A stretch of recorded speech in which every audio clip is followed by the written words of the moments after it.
Voici pour vous le message du pasteur Dr Alphonse Essomba, berger de la chapelle de l'Éternel Mon Étendard, Yaoundé, Cameroun. Restez connectés sur Grâce Télévision, la bonne nouvelle partout, partout. Grâce Télévision est disponible dans le bouquet créoline sur la fréquence 476 et aussi téléchargez gratuitement votre application Grâce Télévision sur Play Store. Pour plus d'informations, appelez le 699 96 60 65. Grâce Télévision, la bonne nouvelle partout, partout.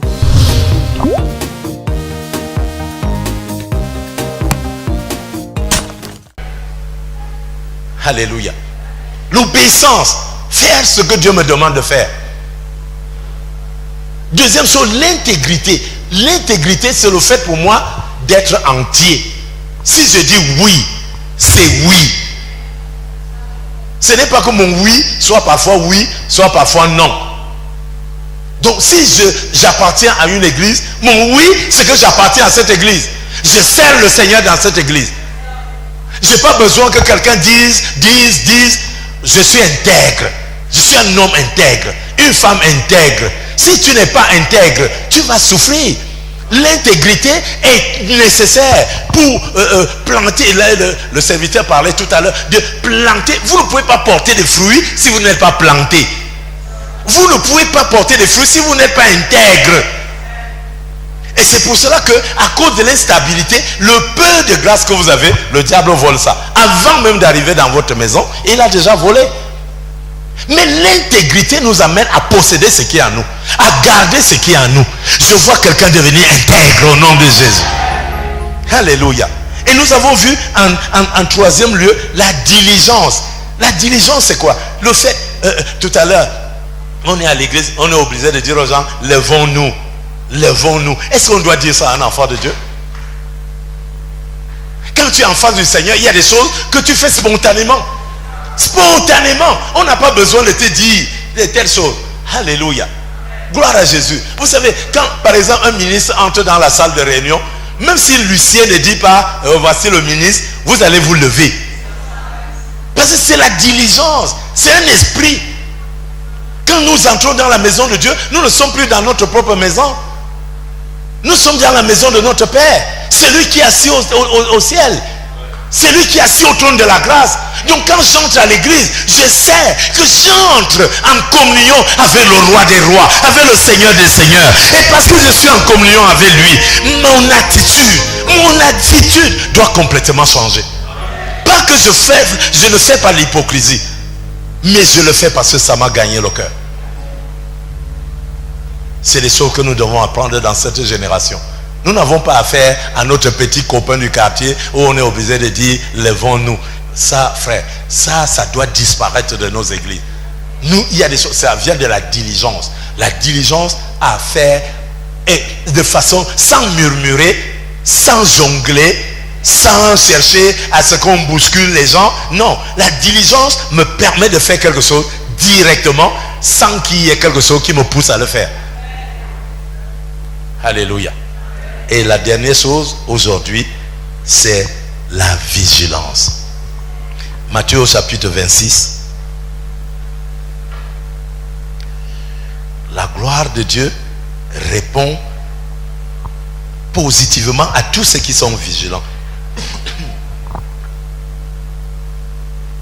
Matthieu au chapitre 26, verset 41. Matthieu 26. Verset 41, nous allons prendre le verset 41 uniquement. Veillez et priez. Veillez et priez. Afin que vous ne tombiez pas dans la tentation.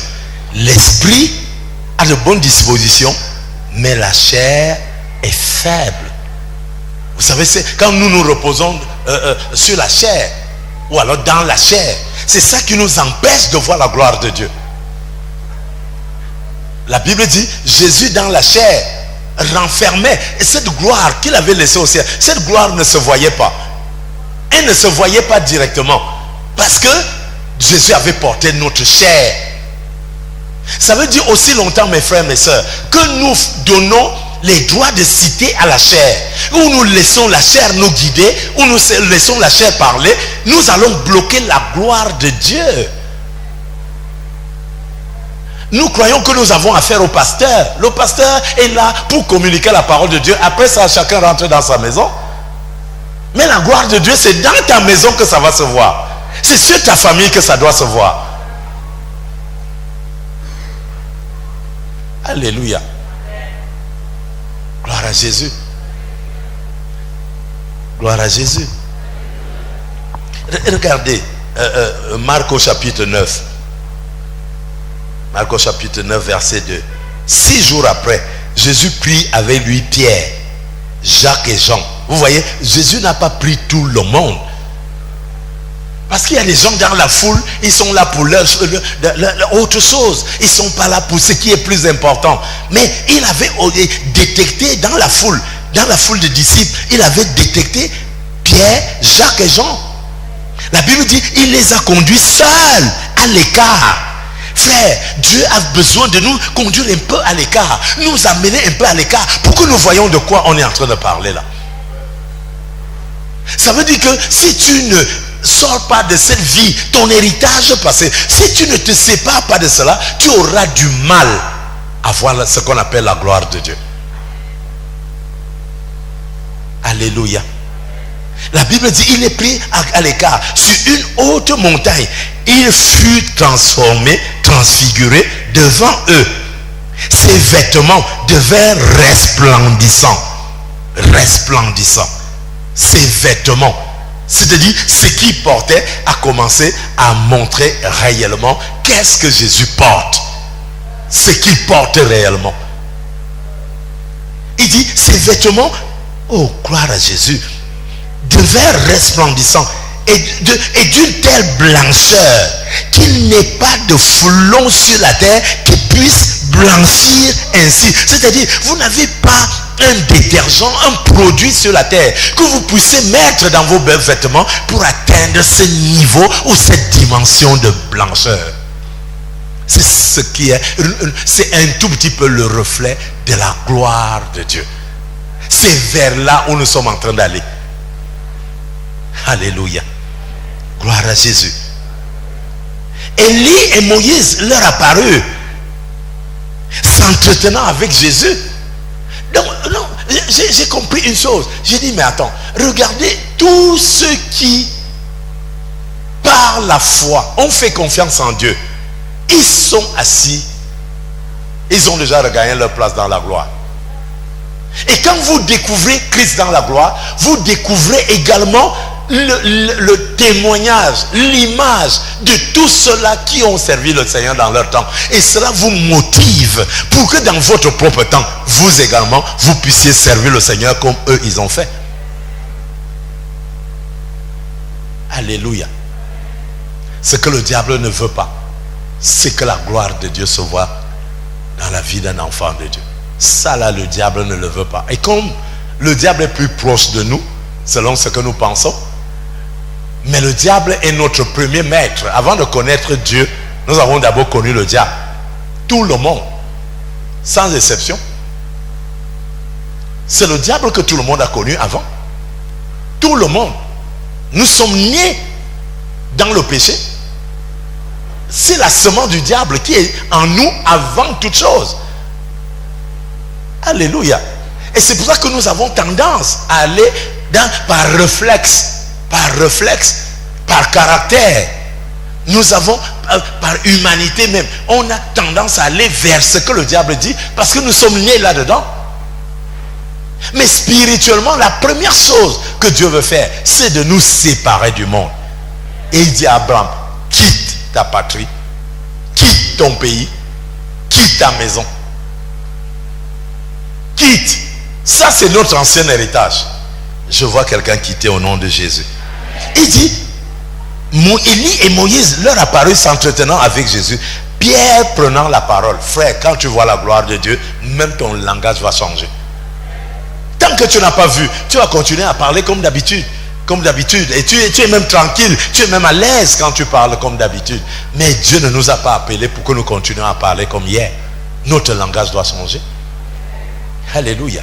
C'est le Saint-Esprit qui nous aide à changer notre langage. Pierre, prenant la parole, dit à Jésus, Rabbi, il est bon que nous soyons ici. On ne rentre plus. Nous ne voulons plus rentrer. Frère, quand tu découvres la gloire de Dieu, tu ne peux plus rentrer dans le péché. Tu ne peux plus rentrer dans ton ancienne vie. Mais le problème, c'est que la chair ferme la visibilité ou alors la vision de la gloire de Dieu. La chair est un voile. C'est un voile. Frère, nous devons prier jour et nuit pour que ce voile-là reste totalement brisé. Qu'il ne soit pas recousu. Si ce voile est recousu, ta vie recommence comme si tu n'avais même jamais entendu parler de l'évangile. Il y a des gens qui ont commencé dans le Seigneur. Aujourd'hui, ils sont pires que les mondains, pires que tout le monde. Pourquoi? Parce que le voile a été recousu. Alléluia. Ne donnons pas cette possibilité au diable. Qu'est-ce qui va nous permettre de garder le voile déchiré? C'est la vigilance. Désemparé, découragé, dessus, ne sachant pas où mettre la tête, voici un numéro utile. Le 699 96 60 65. Pour tous vos besoins de prière et conseils individuels, avec le pasteur Dr Alphonse Essomba, la solution est assurée au travers des Saintes Écritures. Selon le Psaume 107, verset 20, Dieu envoya sa parole et les guérit. Au nom de Jésus-Christ, soyez bénis. La vigilance. Quand tu vois les enfants de Dieu qui ne manquent de vigilance, c'est facile de tomber, mais c'est difficile de se redresser. Alléluia. Tout de suite là, si vous devez tomber, vous allez voir que c'est facile. Mais vous allez voir que pour vous redresser, vous êtes obligé de mettre à la main, de soutenir quelque chose pour vous redresser. Mais pour tomber, donc c'est facile de tomber, mais c'est difficile de se redresser. Alléluia. Donc nous parlons de la grâce. Le Seigneur nous a envoyé son esprit pour nous aider à marcher dans une vie séparée du monde. Séparée du monde. Et notre langage va commencer à changer à partir de là. Gloire à Jésus. Pour qu'on y arrive, il faut que nous soyons vigilants. 1 Pierre au chapitre 5, verset 8. Sommes-nous ensemble ce matin? C'est la clôture du sommet. Donc, nous savons déjà de quoi nous parlons. Mais maintenant, nous mettons un tout petit peu la cerise sur le gâteau. 1 Pierre, alléluia. Si quelqu'un a bien participé à ce sommet, il doit déjà comprendre que nous avons, vous et moi, besoin de passer à une autre dimension de notre relation avec Dieu. Nous avons, c'est un impératif. C'est un impératif de passer à une autre dimension de sa relation avec Dieu. De laisser sa vie être enseignée par le Saint-Esprit. Laisser le Saint-Esprit dominer. Alléluia. 1 Pierre au chapitre 5, verset 8. La Bible dit, soyez sobres, veillez. Sommes-nous ensemble? Pourquoi? Pourquoi? Est-ce que vous entendez même ce que vous lisez? Vous entendez ce que vous lisez? Vous entendez ce que vous lisez là? Votre adversaire, le diable, rôde. Pendant que vous faites votre nonchalance, pendant que vous faites votre désinvolture, mais lui, il travaille. La Bible nous enseigne que le monde des ténèbres travaille pour que la gloire de Dieu ne se voit pas sur les enfants de Dieu. Si on n'est pas vigilant, je vous assure, je ne vois pas ce qui peut nous protéger. La vigilance active la grâce de la protection. Nous avons besoin de la protection divine. Mais il nous faut quelque chose qui nous protège contre les œuvres du diable. C'est la vigilance. Restez vigilants. Il dit veillez et priez. Commençons à entretenir une véritable vie de prière. Il y a des choses qui se passent dans nos églises aujourd'hui. C'est que les enfants de Dieu ne prient plus. Ils passent le temps à calomnier. Ils passent le temps à dire des choses qui nous préparent directement à l'enfer. C'est l'enfer direct. Dieu ne nous enseigne pas ces choses. Apprendre à prier, même seul, même en famille. Vous êtes en famille, apprenez à prier ensemble. Enseignez aux enfants comment il faut prier. Aujourd'hui, nous avons honte même de prier. Pourquoi? Parce que nous voulons donner gloire au monde. Mais en donnant gloire au monde, c'est à Satan que nous donnons gloire. Il y a des enfants de Dieu qui sont encore timides, qui ont encore honte. Comment on peut concevoir une telle chose face à la gloire de Dieu? Tu préfères sacrifier la gloire pour donner, je sais pas quoi, une certaine portion au monde. Nous ne sommes plus du monde, mes frères.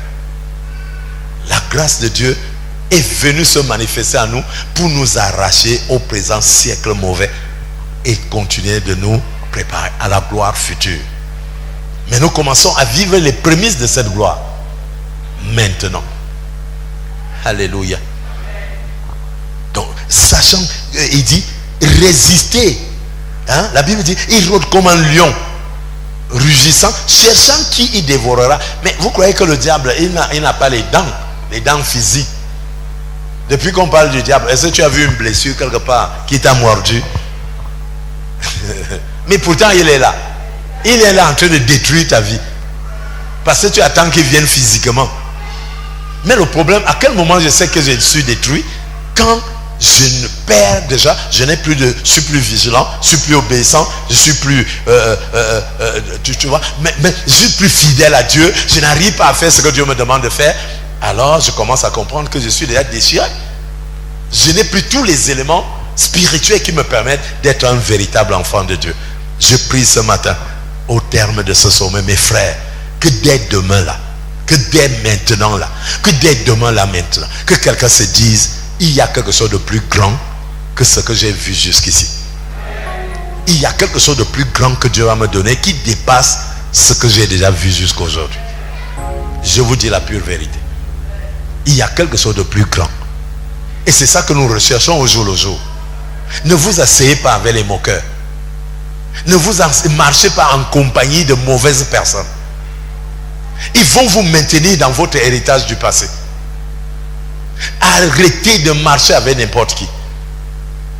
Commencez à marcher avec des personnes qui ont la crainte de Dieu, qui aiment Dieu, qui veulent voir Dieu être honoré. Même dans l'église, si vous voyez un frère, une soeur, vous lui dites aujourd'hui, vous dites demain, vous dites après-demain, séparez-vous de lui. Oui, parce qu'il va vous faire rater la chose, l'unique chose. Frère, regardez ce que nous appelons bénédiction. Ce sont des choses, lisez toute la Bible. Vous allez voir les bénédictions de ceci, la guérison, c'est pour la terre. Est-ce qu'on a besoin de guérison au ciel? Est-ce qu'on a besoin d'argent au ciel? Est-ce qu'on a besoin de voiture au ciel? Est-ce qu'on a besoin de ça au ciel? Toutes ces bénédictions-là, c'est terrestre. Seulement, nous ne sommes pas éternels sur la terre.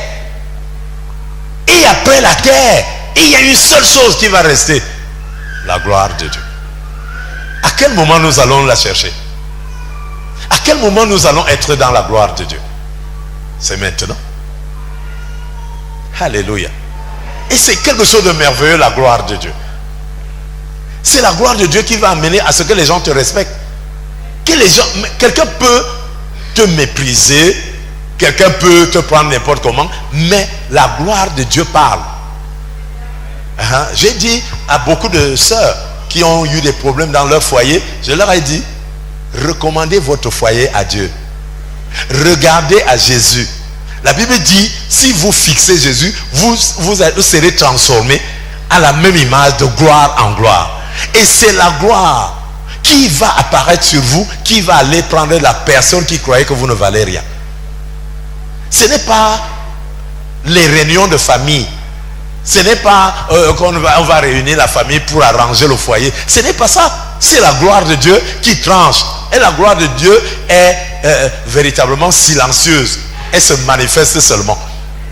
Et beaucoup de sœurs dans cette église sont retombées. Pourquoi? Parce que dès que la gloire de Dieu a commencé à se manifester, les gens qui les avaient abandonnés sont venus les reprendre. Et je dis attention, quand on vient te reprendre, sous quelles conditions? Sous quelles conditions? Et la personne revient parce qu'il voit déjà que tu n'es pas ce qu'elle croyait. Il disait tu n'es rien, tu ne vaux rien, tu ne représentes rien. Jésus a commencé à te bâtir, Jésus a commencé à permettre à ce que tu rayonnes. Et dès qu'il voit ça, il revient derrière tranquillement et il te prend. Est-ce que lui il a changé? J'ai dit à une de nos sœurs il n'y a pas longtemps, le monsieur il est revenu. D'accord, gloire à Dieu. Et pour que tu saches qu'il est revenu, dis-lui allons voir mon pasteur. Et c'est là où ça bloque. Amen. Donc méfiez-vous de la gloire de Dieu. La gloire de Dieu va amener un certain nombre de choses à venir dans votre vie. La gloire de Dieu attire. Mais la gloire de Dieu, il faut être donc vigilant. Parce que la gloire de Dieu attire tout. La gloire de Dieu attire tout. Vous allez voir des choses que vous n'avez pas vues dans votre vie. Vous allez les voir commencer à arriver. Mais vous allez aussi voir le diable se transformer en tel élément pour venir dans votre vie. Si vous n'êtes pas vigilant, il va vous faire retomber et votre condition va être pire. Je recommande ce jour, à la fin de ce sommet d'élévation, la vigilance. Alléluia. La vigilance. Frère, si vous n'avez rien, le diable tourne autour de votre vie pour faire quoi? Vous croyez que le diable va perdre son temps sur vous? Le diable qui est venu du ciel, qui est tombé du ciel, animé d'une grande colère, il va tourner autour de votre vie par rapport à quoi? Mais si à la gloire, le diable va se manifester. Alléluia. C'est sur ça que nous voulons terminer ce sommet d'élévation pour dire à chacun de nous, efforçons-nous d'entretenir une vie qui est à un niveau supérieur à la vie de ce monde. Frères et sœurs, je vous en prie, vous allez découvrir qui est Jésus. Nous avons tous besoin de le découvrir. Mais il faut entretenir une vie qui est à un niveau supérieur à la vie que nous enseigne ce monde. C'est pour ça que Jésus a pris Pierre, Jean et Jacques, il les a amenés à part. À part. Vous voulez voir la gloire de Dieu? Commencez à mener une vie à part. Alléluia. Enseignez cela aux frères, enseignez cela aux sœurs, enseignez cela à vos enfants, enseignez cela autour de vous. Enseignez cela. La vie d'un enfant de Dieu n'est plus une vie populaire. Oh, c'est ça. On n'a plus besoin de ça. On n'a pas besoin de popularité. On a besoin de gloire. Nous n'avons plus besoin de popularité, de célébrité. Nous avons besoin de la gloire. Nous n'avons plus besoin de célébrité. Quand tu marches au quartier, on dit oh, oh, oh, oh, oh. Nous avons besoin que le ciel dise, voici mon fils bien-aimé en qui j'ai mis mon affection. C'est que la parole qui est sortie du ciel pour Jésus, la même parole est pour nous. Là où tu es là, tu es dans la gloire. Tu as été destiné à la gloire. Ne laisse pas le diable te voler cela. Alléluia. Nous espérons que cette prédication vous a édifié. Restez connectés sur Grâce Télévision, la bonne nouvelle partout, partout. Grâce Télévision est disponible dans le bouquet créoline sur la fréquence 476. Et aussi, téléchargez gratuitement votre application Grâce Télévision sur Play Store. Pour plus d'informations, appelez le 699 96 60 65. Grâce Télévision, la bonne nouvelle partout, partout.